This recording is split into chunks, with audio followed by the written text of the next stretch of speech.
নিচে একটা শুনিয়ে দিই আপনারা। কইছে দুধ দিলাম, চিনি দিলাম, আরো দিলাম লাউয়া রে। লাউয়া বুঝেন? আরে ধানের খই গো, ধানের খই। ওই পোখরটাতে চেটি করে ছিটাইছে আর দিয়ে কইছে দুধ, একটু করে দুধ ঢালছে, একটু করে চিনি দিচ্ছে আর কইছে দুধ দিলাম, চিনি দিলাম, আরো দিলাম লাউয়ার, বিছনা মিলো রে দুধের পৈখরে। একটা লোককে সাপে কামড়ে নিলে এখন কি করেন আপনারা গো? কি ছিল, কি করছেন এখন আপনারা? ডাক্তারের কাছে নিয়ে চলে যাচ্ছেন তাড়াতাড়ি সরকারি হসপিটালে। যার করে আপনারা একটা কি লাগিয়ে নিচ্ছেন, ভ্যাকসিন দিয়ে নিচ্ছেন, ইঞ্জেকশন দিয়ে নিচ্ছেন, দুটা ইঞ্জেকশন, চারটা যেরকম বিষ সেরকম ইঞ্জেকশন, অ্যান্টি জাহার মারছে, অ্যান্টি জাহার ইঞ্জেকশন দিয়ে তার বিষকে সরাইছে। কিন্তু এক যুগ ছিল কিছু গালা মানুষ, এখনো কিছু গালা মানুষ ওঝা কবিরাজের ফেরে পড়ে আছে। সাপে কামড়ে কইছে ঝাড়িয়ে লেগা, ঝাড়িয়ে লেগা, ঝাড়িয়ে লেগা, ঝাড়িয়ে লেগা। তো ও ঝাড়বে এমন লোকের কাছে নিয়ে গেছে যারা কোরআন হাদিস থেকে ঝাড়া যাবে।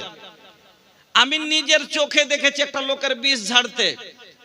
ঝাড়ফুঁক হয় দু প্রকার, একটা হয় কোরআন হাদিস থেকে, কোরআন হাদিস থেকে, আর একটা হয় কোন পীর মুরিদ মুর্শিদের নাম লিয়া বা দুনিয়া কোন জিন শয়তানের নাম লিয়া যদি ঝাড়ফুঁক করে তাহলে এটা হারাম। যেমন বর্তমানের কবিরাজেরা, অনেক গালা কবিরাজ আছে, এক নম্বর কার বিড়িখোর, এক ওয়াক্ত নামাজ পড়ে না, রোজা করে না, আর কি ঝুমকা টুমকা বাজিয়া বাজিয়া এরা বিষ নামাই। আমি নিজের চোখে দেখেছি একজনের বিষ নামাইতে। আমাদের ওখানে এত বড় একটা পুকুর খুঁড়লে মাটির, আর দুধ আর পানি দিয়ে পুকুরটাকে বোঝ করে দিলে আর দিয়ে বসিয়ে দিয়েছে, আর দিয়ে করে দুয়া পড়ছে। এমন সুন্দর সুন্দর দুয়া গালা জি ভাই, কি নিচে একটা শুনিয়ে দিই আপনারাকে। দুয়া কত সুন্দর ছিল জানেন? কইছে দুধ দিলাম, চিনি দিলাম, আরো দিলাম লাউয়া রে। লাউয়া বুঝেন? আরে ধানের খই গো, ধানের খই। ওই পোখরটাতে চেটি করে ছিটাইছে আর দিয়ে কইছে দুধ, একটু করে দুধ ঢালছে, একটু করে চিনি দিচ্ছে আর কইছে দুধ দিলাম, চিনি দিলাম, আরো দিলাম লাউয়ার, বিছনা মিলো রে দুধের পৈখরে। আচ্ছা বলেন তো, কোরআনের পাতায় আছে এই দুয়া? কোরআনে আছে বলবেন না, হাদিসে আছে বলবেন না, কোন জাইফ রাওয়ায়াতে আছে তবে বলবেন না, কোন মওজু রাওয়ায়াতে মওজু যদি বলেন, কিন্তু কোন কিতাবের পাতায় নাই। মানুষের প্যাড বানা শুধু কথা। আমার বন্ধুরা আপনাকে বলে যায়, আজকে যদি বিষ নামাতে হয় এই কোরআনের ভিতরে, আজকে আপনারা ওষুধ উঠেছে, এর আগে ওষুধ যখন ছিল না, এই কোরআন থেকে চিকিৎসা হয়েছে, এই কোরআন থেকে এলাজ হয়েছে। আপনাকে দলিল দিই, আল্লাহর রাসূলের জামানায় একটি ইহুদির সরদারকে সাপে দংশন করে নিয়েছে, বিষাক্ত জিনিসে দংশন করেছে, সারা শরীরে বিষ উঠে গেছে, লোকটা মরার কাগারে চলে গেছে, মনে হচ্ছে মরে যাবে, কেউ বিষ নামাইতে পারে না। তখন এন্টি জাহার উঠেনি, বড় বড় হসপিটাল হয়নি, মেডিকেল কলেজ তৈরি হয়নি, কি দিয়ে বিষ নামাবে? সবাই বলছে হাইরে মুসলমানের ওপরে ঈমান কত তাদের ছিল। আল্লাহ রে আল্লাহ, মুসলমানের ওপরে বিশ্বাস তাদের ছিল। কেন? মুসলমান ঈমানদার ছিল। আজ আমরা বেঈমান হয়েছি, আমাদের ওপর থেকে সবারই বিশ্বাস উঠে গেছে। বলছে এরকম করে হবে না। বলছে এই বিষ যদি নামাইতে কেউ পারে তো মুসলমান পারবে। কইছে চল ফালনা একটা সাহাবীর কাছে চলে গেছে, যে বলছে ভাই একটু হারকে সর্দারকে কিসে কামড়ে নিয়েছে, বিষ লেগে গেছে, মরে দিয়েছে, একটু ভাই ই করেন না, একটু বিষকে নামিয়ে দেন না। কারণ কোরআনের ওপরে ইহুদিরও বিশ্বাস, কোরআনের ওপরে ইহুদিরও বিশ্বাস, যারা পারবে কইছে ঠিক আছে বিষ নামিয়ে দেব, কিন্তু ফ্রিতে নামাইতে যাব না ভাই, ফ্রিতে কাম করব না, বিনিময়ে বকরি লিব। ইখতিলাফ আছে, কেউ বলছে 100 বকরি লিয়েছে, কেউ বলছে 40 বকরি লিয়েছে। যা হোক, কইছে কিছু বকরির এওয়াজে এবার উনি তো বলছেন যখন মানুষের জান হলকে চলে আসে তখন যদি গোটাই দুনিয়া চাহে তো আর বাপের সম্পত্তি না হলে কইবে তুমি লিয়ে লাও গা, কিনা অন্যের সম্পত্তিও লিখে দিতে চাইবে। তো মরার কাগারে এবার বাঁচার জন্য কি বলছে, তুমি যা বলবে তাতেই রাজি, তুমি যেটা বলবে সেটাতেই রাজি, কিন্তু ভাই চলো বিষ নামিয়ে দাও। সাহাবা চলে গেলেন, যাওয়ার পরে বিষ নামাতে লাগলেন। কি দোয়া পড়েছিলেন বিষ নামার জন্য? শুধু সূরা ফাতিহা, সূরাতুল ফাতিহা পড়ছে আর ঝাড়ফুঁক করছে। ঝাড়তে ঝাড়তে ঝাড়তে ফু দিতে দিতে বিষ নেমে গেল। এবার বিষ যখন নেমে গেল, ইহুদি ভালো হয়ে গেল। তখন বলছে বকরি নাও, তোমার যেটা বলা ছিল, যেটা বিনিময়ে কথা তয় হয়েছিল, বকরি দিয়ে দিল। এবার বকরি তো নিয়ে নিলাম, বকরি তো নিয়ে লিনু, তো জায়েজ হলো কি না জায়েজ হলো, কোরআন দিয়ে ঝাড়ফুঁক করে বকরি লিনু। নিজের মনে বকরি জবাই করেও খাবো না, বকরির দুধও খাবো না, যতক্ষণ আল্লাহ রসুলকে পুছ না করে নিব, যতক্ষণ আল্লাহ রসুলের কাছে যাই না নিব, তখন পর্যন্ত বকরি কিছু করবো না রে ভাই, ভাগটাগও করবো না। হারা চল আগে আল্লাহ রসুলের কাছে জানি। আল্লাহ রসুলের কাছে চলে গেলেন, যাওয়ার পরে বলছেন ইয়া রাসূলুল্লাহ, ইয়া হাবিবাল্লাহ, ওগো আল্লাহর নবী, ওগো আল্লাহর নবী, ইহুদির বিষ নামিয়েছি, এই বকরির বিনিময় আমার বকরি লওয়া কি ঠিক হয়েছে? নবীজি বললেন হ্যাঁ ঠিক আছে, এই বকরিতে আমারও অধিকার আছে। আমার বন্ধুরা, এই নবীজি বললেন যে তুমি কি বলে বিষ নামালে? বললেন আমি সূরা ফাতিহা বলে বিষ নামিয়েছি। বলে তুমি কেমন করে জানলা? বলে আমি কোরআনে পড়েছি, এই সূরার নাম হলো সূরাতুস সেফা। এই সূরার নাম হলো সূরাতুস সেফা, এতে সেফা আছে, আমি পড়ে পড়ে ফুঁক দিয়েছি, আল্লাহ ভালো করে দিয়েছে। আমার বন্ধুরা, তো এই কোরআনে সেফা আছে। কাউরের নজর লেগেছে, লোক ওঝা গুনির কাছে দৌড়িয়ে বেড়াইছেন, বান লেগে গেছে, কাউকে নজরে বাদ হাক, শুনেন, জাদু টোনা মানুষ করতে পারে, ইয়ারও এলাজ কোরআনের ভিতরে আছে। এখন যদি যা কাউকে যার নজর লেগে গেছে, জাদু টোনা করতে কইছে বান মারছে, তোর বাড়িতে পাড়া পুঁতেছে, পাড়া পুতা, হ্যাঁ ঠিকই কথা, পুঁতে, হ্যাঁ আমার নবীর ওপরে পাড়া করেছিল, তো আপনি তো হতে পারে। ইয়ারও চিকিৎসা কোরআনের ভিতরে আছে, ওয়াসেফা উল্লিন নাস। দেখেন, এক নম্বরে বিষের হলো, 2 নম্বরে আসেন আপনাকে বোঝাচ্ছি কিসের। আপনার উপরে কেউ বান চালাচ্ছে, জাদু টোনা করেছে, যদি আপনাকে কেউ মারতে চায়, ক্ষতি করতে চায়, 1 নম্বর কথা, ওয়ালাম আন্নাল উম্মাতা লাবিজতামাত আলা আইয়ান ফাওকা বিশাইইন লাম ইয়ানফাউকা ইল্লা বিশাইইন কাদ কাতাবাহুল্লাহু লাক ওয়া ইন ইজতামাউ আলা আন ইয়াদুররুকা বিশাইইন লাম ইয়াদুররুকা ইল্লা বিশাইইন কাদ কাতাবাহুল্লাহু আলাইক। একদিন আল্লাহর রাসূল রাস্তায় চলে যাচ্ছেন, সওয়ারির ওপরে বসে আছেন। আল্লাহর রাসূলের পিছনে আব্দুল্লাহ বিন আব্বাস বসে আছেন। আল্লাহর রাসূল R15 চড়ে আছেন। আল্লাহর রাসূল কিসে বসে আছেন? R15। আর আল্লাহর রাসূলের পিছে দিকে কে বসে আছে? আল্লাহর রাসূলের পিছনে বসে আছে আব্দুল্লাহ বিন আব্বাস। ভুল ধরলেন না জি? এত বড়টা ভুল কথা কইনু। আল্লাহ রাসূলের জামানায় R15 ছিল না। কি ছিল? ঘোড়া, উট। তখন বুলেটও ছিল না। তখনকার বুলেট কি? ঘোড়া। তখনকার উট হইল কি? কার। আর তখনকার R15 হইল এই খচ্চর, গাধা, এগুলাই। তো আল্লাহ রসুল সওয়ারির উপরে বসে আছেন, আর পিছনে আব্দুল্লাহ বিন আব্বাস বসে আছেন। যেরকম আপনারা জান কোনটি, তো ছোট পোতা টোতা পিছে দিকে কোমর ধরে বসে থাকে না, তো ওরকম বসে আছেন। তা আল্লাহ রসুল আব্দুল্লাহ বিন আব্বাসকে বলছেন, ইয়া গোলামো আলা উআল্লিমুকা বিকালিমাতিন ইয়ানফাউকাল্লাহু বিহিন্না। ও ছেলে, আমি তোমাকে কিছু এমন কথা শিখিয়ে দিব যেটা থেকে আল্লাহ তোমার উপকার করবে। আল্লাহ আব্দুল্লাহ বিন আব্বাস বললেন, হ্যাঁ বলেন।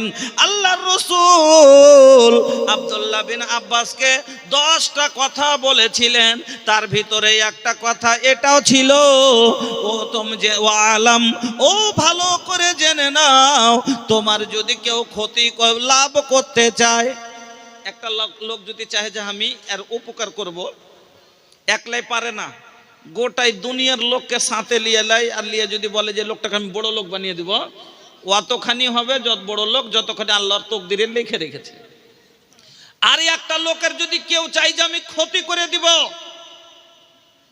একাই না পেরে সারা পৃথিবীর মানুষকে যদি একটা করে নিয়ে যদি চাই সবাই মিলে একদিকে হয়ে যে লোকটাকে আমি বরবাদ করে দিব, অতটুকু এর ক্ষতি হবে যতটুকু আল্লাহ তার ভাগ্যে লিখে রেখেছে। আল্লাহর রসুলের ওপরে আপনার ছেলে মেয়ে, আপনার অনেক সময় কবিরাজেরা ওঝারা বলে যে হয়েছে, তোমার উপরে কালা জাদু করেছে, পাড়া পুঁতেছে, তোমার বাড়িতে পাড়া আছে, কি করবেন? আল্লাহর নবীর ওপরে জাদু করলো। কে জাদু করলো? লোকটার নাম কিলাবেদ বিন আসিম। ইহুদি জাদু করেছে। আমার নবী দিনের দিন রোগা হতে লাগলেন, আমার নবী দিনের দিন রোগা হতে লাগলেন, নবীজি শুকিয়ে যাচ্ছেন। অনেক সময় নবীজির মাথা কাজ করে না। আল্লাহ রে আল্লাহ, এমন হয়ে গেল যারা বলছে যে আমার নবী কিছু বুঝতে পারেন না, যারা বলছে আমার নবী গায়েব দান, আমার নবীকে যে গায়েবে দা বাতাবে, যারা আমার নবীকে গায়েব দা বলে, যে গায়েবের খবর জানে আমার নবী, যদি গায়েবের খবর রাসূল জানতেন তাহলে পারে নবীর উপরে জাদু করেছে লাবেদ বিন আসমান, নবী নিজেই জানে না। কহেন শুকিয়ে যাচ্ছেন। একদিন নামাজ পড়তে পড়তে 4 রাকাতের জায়গাতে নবী 2 রাকাত পড়ি সালাম ফিরে দিলেন, 2 রাকাত পড়ি সালাম ফিরে দিলেন। তো সাহাবায়ে কেরাম চট করে প্রশ্ন করছেন কি, ইয়া রাসূলুল্লাহ আম কসরাতিস সালাত আম নাসিতা, আল্লাহ রাসূল নামাজ কি ঘটিয়ে দেওয়া হয়েছে না আপনি ভুলে গেছেন? নামাজ পড়ার পরে সাহাবায়ে কেরাম জিজ্ঞেস করছেন যে আম কসরাতিস সালাত, আল্লাহ রাসূল নামাজ কি কমিয়ে দেওয়া হয়েছে? আমরা সীতা, আপনি ভুলে গেছেন। কইছে কেন? কইছে আপনি যে 2 রাকাত পড়ে সালাম ফিরে দিয়েছেন, আল্লাহ রাসূলের ব্রেনে কাজ করে না। এবার দিনের দিন রোগা হয়ে যাচ্ছেন, বেমার হয়ে যাচ্ছেন, আল্লাহর তরফ থেকে ওহী চলে এলো আর এসে বলে দিলেন যে তোমার উপরে অমুক লোক জাদু করেছে। আর এই জাদু, এই কালা জাদু এমন জাদু ছিল, আল্লাহু আকবার, এত খতরনাক যে পাড়াকে পুঁতে এসেছিল কোনটা জঙ্গলের একটা কুয়ার মধ্যে, তলে পানির তলে পাথর চাপা দিয়ে রেখেছিল, যার কারণে কুয়ার পানি লাল হয়ে গেছিল।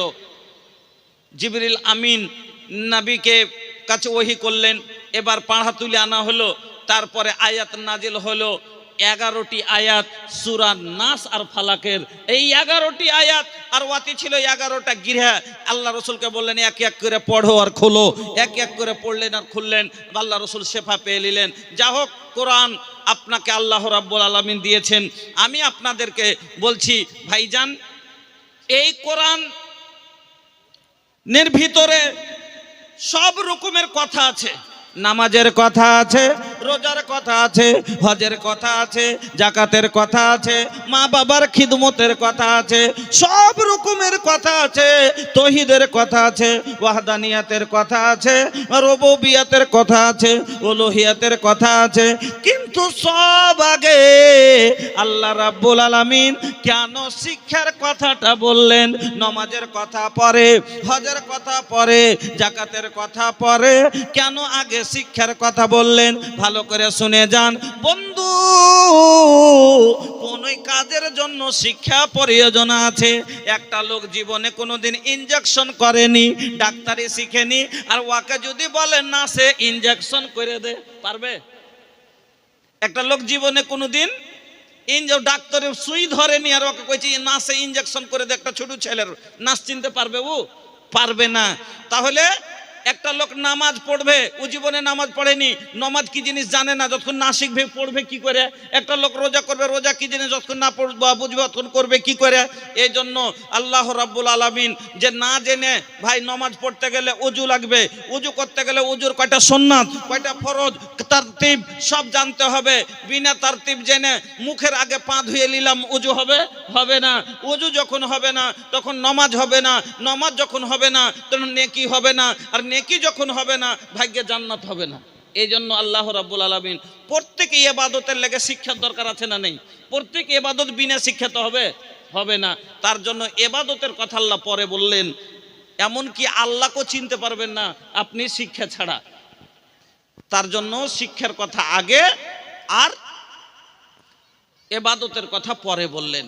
ভাইজান আমার, এই কোরআন যদি আজ আমরা পেয়েছি, এটা আল্লাহর সব থেকে বড় নিয়ামত, সব থেকে বড় নিয়ামত।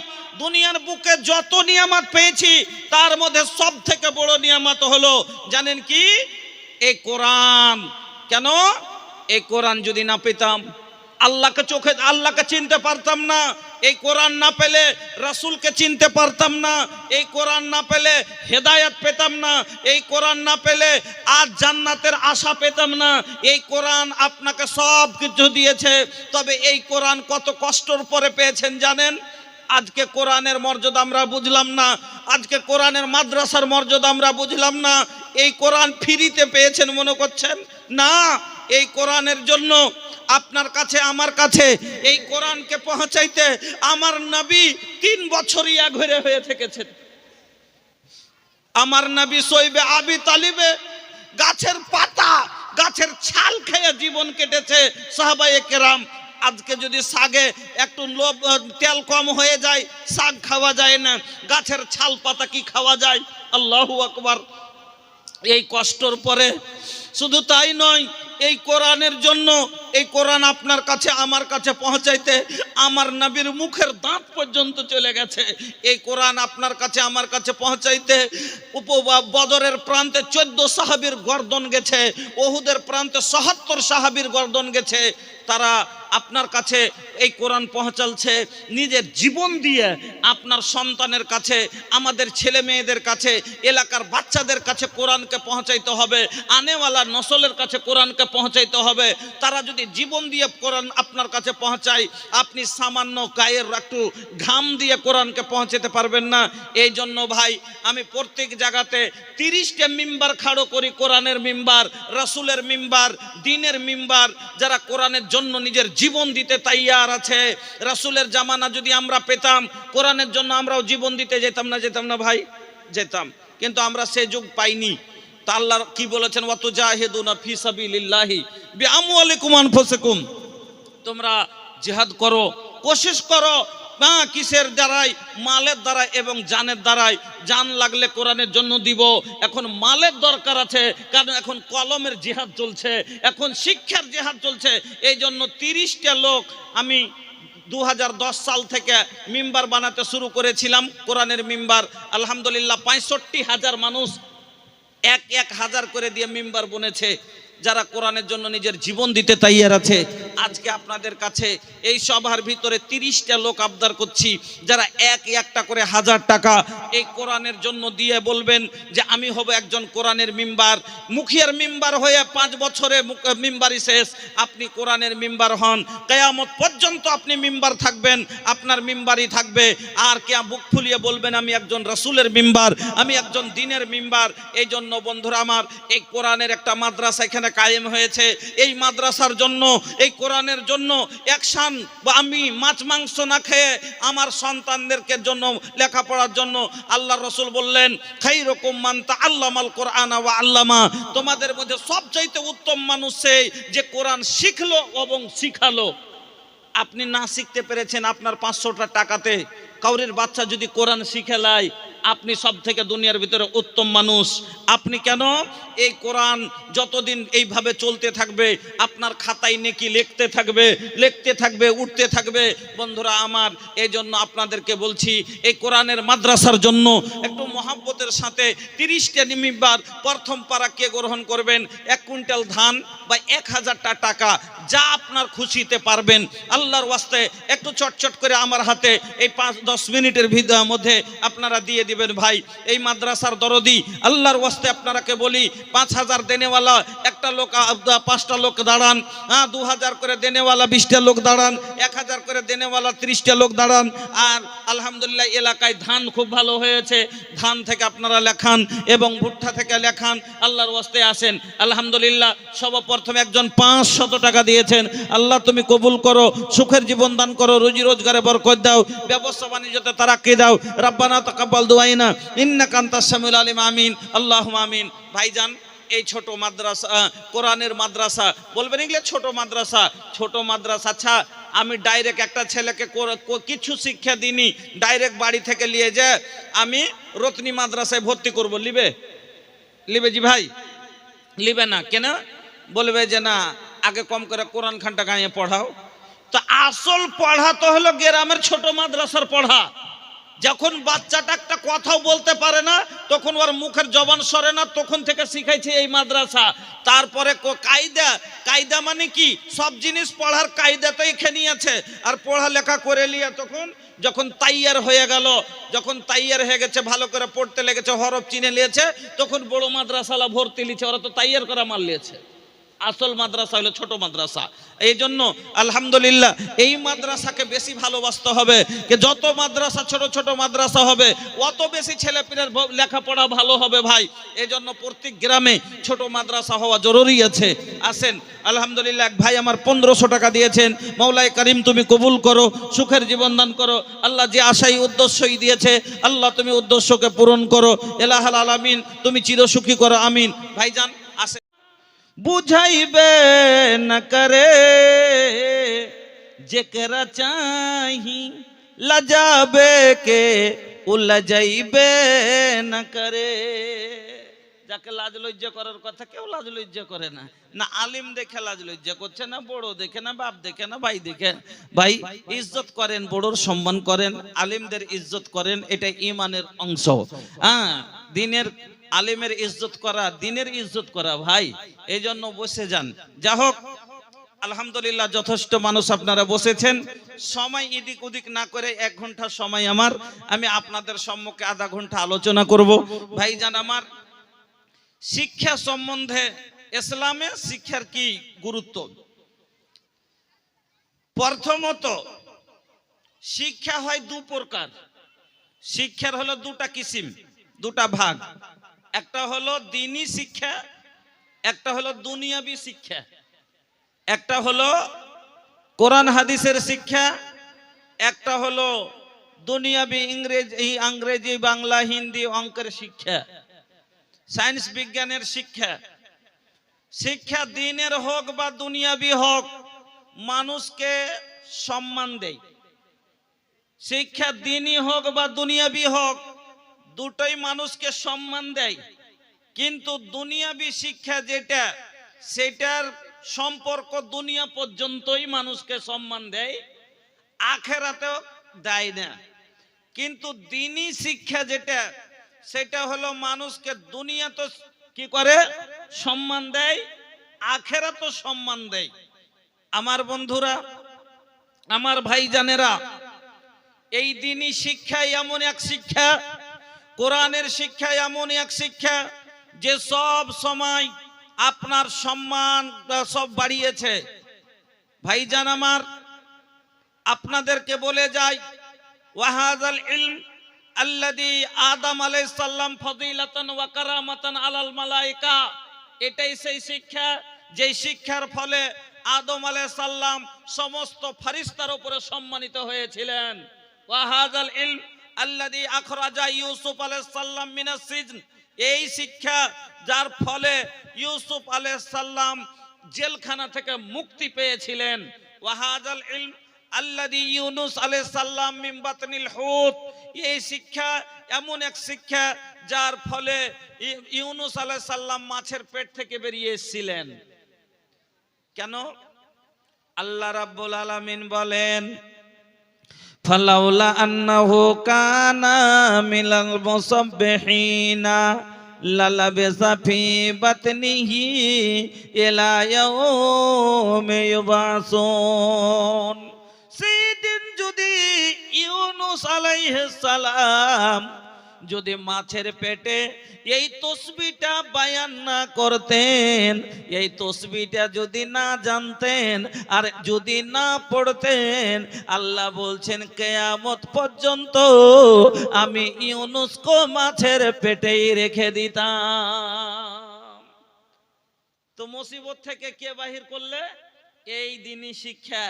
আল্লাহ কি বলছে? সেদিন যদি ইউনুস আলাইহিস সালাম এই তসবিহটা না পড়তো, তো তসবিহটা জানছিলেন তাই লেগে তো পড়লেন, আর তার ফলে তো বাড়ি আসতে পারলেন। এই রকম মুসিবতে আপনিও পড়তে পারেন কি পারেন না?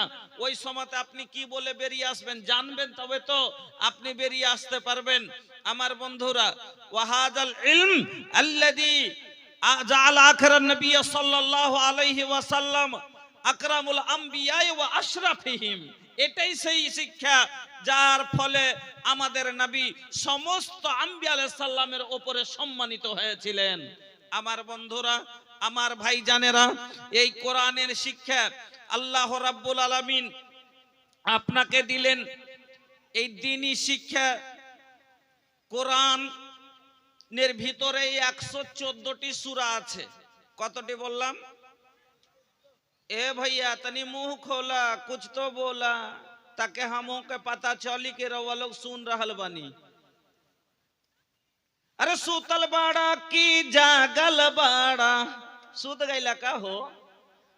सूतल नहीं खेनू है भैया, तनी मुंह हिलावा भैया, तब तो पता चली के रवा लोग सुन रहल बनी। हाँ?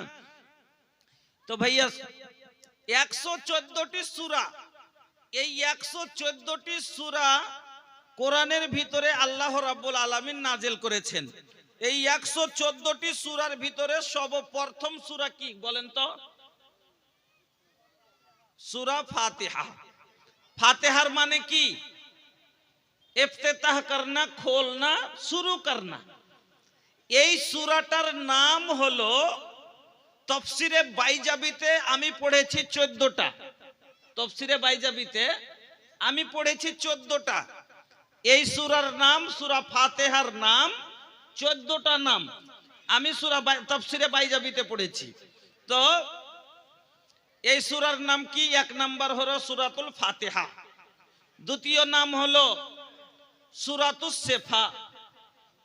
এক এক করে যদি 14টা নামের বায়ান করা যায় তো একটাই আজ রাত গোটে শেষ করে দিতে হবে নাকি? এই জন্য লম্বা করতে পারবো না, খালি সংক্ষিপ্তে বলছি।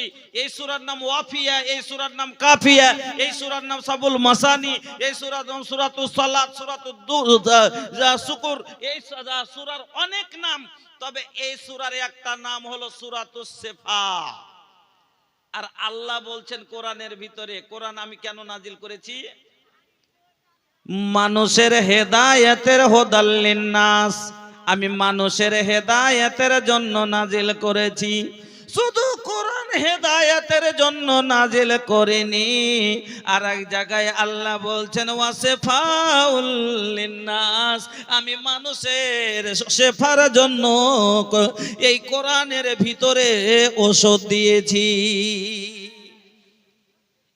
এই কোরআন যখন আপনি পড়তে শুরু করবেন, এই কোরআন যখন আপনি পড়তে শুরু করবেন, তো প্রথমে কোরআন যখনই পড়বেন তো বিসমিল্লাহ পড়া লাগবে না? লাগবে না? বিসমিল্লাহ পড়তে হবে না? হবে না? হবে। এবার আপনি কোরআন পড়তে শুরু করলেন সূরা ফাতিহা থেকে, বিসমিল্লাহ পড়ে বা থেকে শুরু করলেন। এবার কোরআন শেষ হলো কোথায়? সূরা নাসে যায়, মিনাল জিন্নাতে ওয়ান নাস।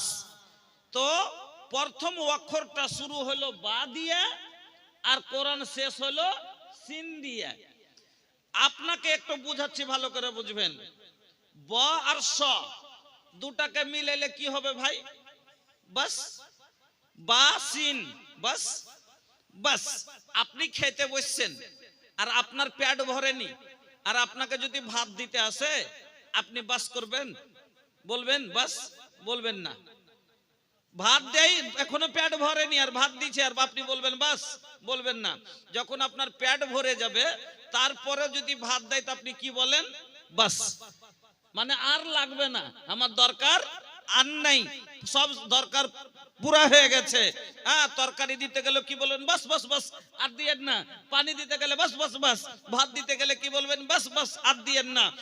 আল্লাহ রাব্বুল আলামিন এই কোরআনের ভিতরে একটা মানুষের মার পেট থেকে আসার পর থেকে নিয়ে কিয়ামত পর্যন্ত যা দরকার পড়বে, মরা পর্যন্ত যা লাগবে, সব কিছু এই কোরআনের ভিতরে আমার আল্লাহ ভরে দিয়েছেন। আর ভরে দেওয়ার পরে বা দিয়ে শুরু করে সিন দিয়ে লাস্ট করে দিয়ে বলছেন, বাস ওরে আমার বান্দারা, তোরা কোরআন শিখলে দুনিয়ার সব কিছু পেয়ে যাবি। আমি আল্লাহ এই কোরআনের ভিতরে সব দিয়ে দিয়েছি। আমার বন্ধুরা, কোরআনের ভিতরে কি নাই?